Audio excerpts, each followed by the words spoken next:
Welcome back to the Fran Lung Show, everybody.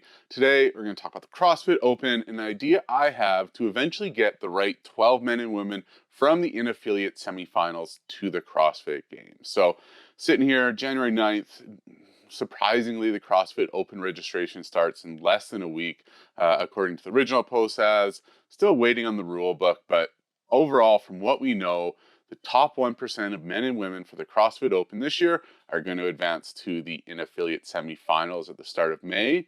And then from what we know at this point, 12 of those athletes, or 12 men and 12 women, will qualify for the CrossFit Games out of that in-affiliate semifinal. So we're going to have this in-affiliate semifinal. They put some new qualifying requirements around it about having an advanced judges course and having at least an L1 coach be the judge for that semifinal. But kind of, let's face it, with its CrossFit, online competitions haven't necessarily gone smoothly over the last few years. You had the quarterfinals fiasco with the box step-ups last year. And even going back a few years ago with the introduction of the shuttle runs in the quarterfinals, that was a disaster. And way back in 2021 with the online semifinals, there's some controversy about how barbells were handled versus what was stated in the rule book. So all in all, really would like to see the online semifinals this year just go smoothly, like not have drama and just have the top 12 women and the top 12 men advance to the CrossFit game. And I think really that's what everybody's looking for, from fans to athletes to coaches. Let's just get the best 12 athletes to the games without any drama. So with the goal of getting the right athletes to the games, I think with at least in the CrossFit Open, there should be some minimum qualifying times to get to the in-person semifinal. So rather than just focusing on the 1%, just having another bar to make sure that the athletes who are doing this inline semifinal or online semifinal are the right athletes there and have a realistic shot of making it to the games itself. So rewind last year, 177,000 men open or signed up for the Open, and 143,000 women. If you kind of take 1% of that, we're looking at 1,700, 1,400 athletes respectively between men and women, which is a lot. Even paring it down to the top 1%, if all those athletes showed up, you're looking at 3,000 people, which really, within the timeframes that are in place for these in-person semifinals or online semifinals, it's going to be a lot to be able to go through, do the proper video reviews so the right athletes get there. But it's CrossFit. There's a lot of people who are rather upset at CrossFit these days. So potentially we could see registration for the Open drop this year. If we go back to 2019, 2020, 2020, we moved the Open to actually September 2019, just to make a better fit with sanctional. So a lot of people dropped out of the Open that year, just because they didn't want to have to do two Opens within 9 months of each other. So roughly about 65% of the athletes that did the 2019 Open did the 2020 Open. So if we were to see that again this year, probably could end up seeing anywhere between 90,000 to 100,000 women do the Open in 2025, and then roughly 1,200 men, assuming that we still see the same 2/3 participation like we did between 2019 and 2020. So if we kind of look at what our potential Open registrations are from, say, 95,000 women with a drop similar to 2020 to 143,000 last year, that's going to give us anywhere between 900 and 1,400 eligible women for the in-affiliate semifinals. On the men's side, based off of our spectrum, if we expect a drop like 2020, probably 1,200 athletes going to be eligible for the in-affiliate semifinals, where if we see last year's numbers, probably going to be in that 1,700 range.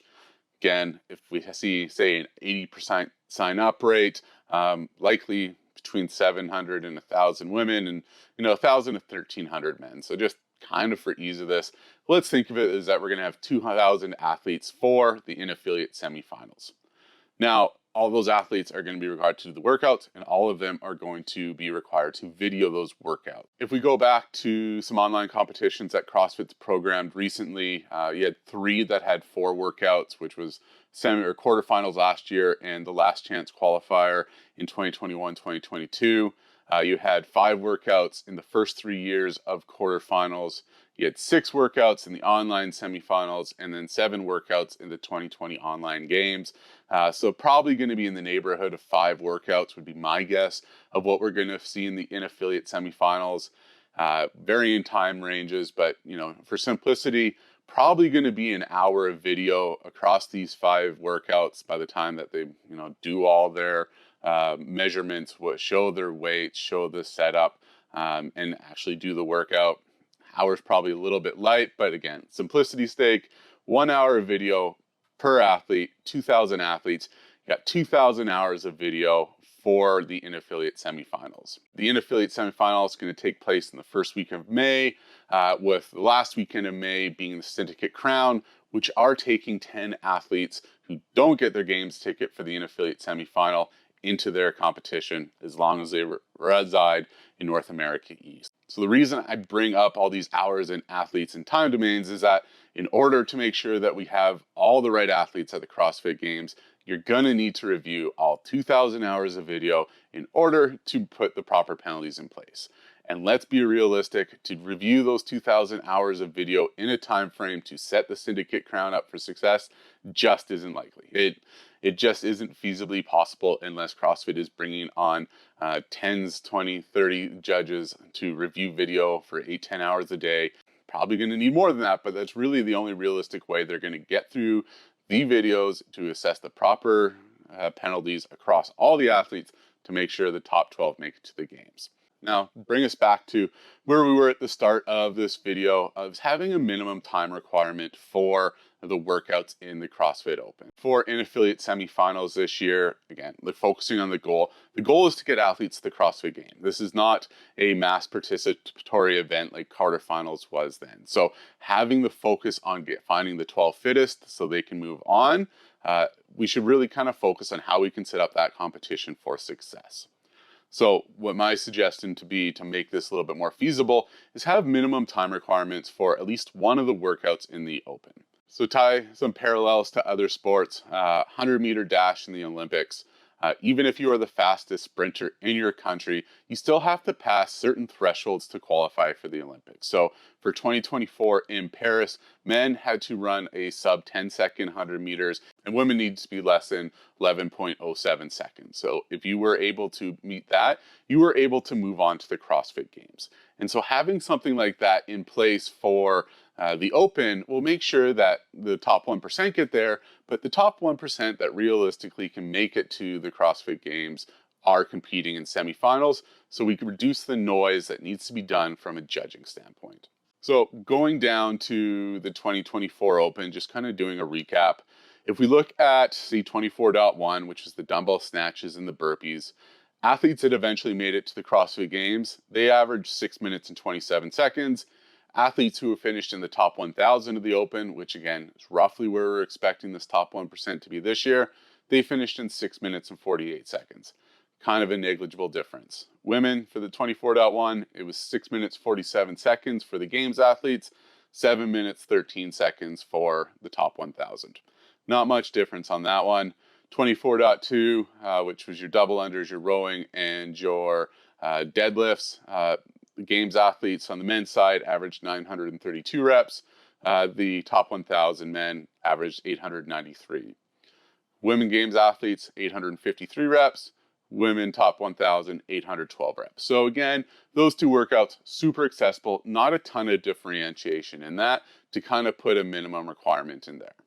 24.3, on the other hand, this is where we're seeing separation between the best and that second, third tier of elite athlete. So for 24.3, the men athletes, the Games, they averaged 9 minutes and 47 seconds for that workout, where the top 1,000, they averaged 11 minutes and 9 seconds. And again, all of those athletes did finish under the time cap, so it wasn't there, but we are seeing almost a minute and a half average between the Games athletes and then those top 1,000. So there is a definite separation between the best of the best and then kind of the top 1%. On the women's side, similar, you had the Games athletes, they finished in 10 minutes and 15 seconds. There were 2 athletes that did get time capped on that one. We'll touch on that in a second. And then the top 1,000 for the women, they finished an average of 12:12, although there were 61 athletes that did get time capped as well. So looking at those time capped athletes, obviously from the top 1,000, if you weren't getting through that, probably shouldn't have been able to advance. On the women's side, Tia Toomey and Brooke Wells, they also got time capped for it. They were injured in it. So yes, it would have been a shame not to have Tia Toomey at the games. It would have been a shame not to have Brooke Wells in the games, but both of them ultimately finished outside of the top 1% of the CrossFit Open last year. So even if we just had the top 1% move on, they wouldn't have made it just because of where they stopped in that workout. Now, if they knew these rules and knew they had that requirement, my guess is they pushed through and it wouldn't have been a thing. But last year's rules, they would have fallen out of the top 1% of the Open. So looking at this kind of separation in 24.3, this is where we see potential for a minimum time requirement to move on. So for the men's side, out of the games athlete, Arthur Semenov had the slowest time. He was at 12:59. He was at 918th in the Open, so kind of up there in terms of what we would expect this year from the top 1%. The second slowest time among men games athlete, Henrik Haapalainen, he finished in 12:05. And looking at the women's side, the slowest athlete to complete the workout was Bethany Flores. She finished in 11:29. So this workout had a 15-minute time cap. And if we look at kind of the average finishes for the games athletes versus kind of the average finishes for the top 1,000, if we were to put in a minimum time requirement of, say, 13 minutes for the men and 14 minutes for the women, we're going to see this top 1,000, only 674 men finished under that kind of 13-minute barrier. And for the women, 745 finished under the 14-minute barrier. So having this, if we were to reduce the field for online semifinals by, a third to a quarter, reducing the hours of video, by 500 to 700 hours, which again is a meaningful amount when we want every video to be reviewed. With this minimum qualifying time in place, it's going to make sure that the athletes that move on to the affiliate semifinals at least have a realistic chance of being competitive. That way, we can ensure that everybody there deserves to be there. By reducing the size of the in-affiliate semifinal to only the athletes that have a realistic chance of being competitive, just going to reduce the noise and the time restraints that are on the judging team to make sure that the 12 fittest athletes move on to the games, which is all we're looking for here. And by just kind of adding another simple step like this to one of the open workouts that is going to be the gatekeeper workout, it's just going to, again, eliminate some of the noise and risk for error and finding the fittest on earth. With that, if you make it this far, hit subscribe. Hope you have a great day. We'll talk to you later.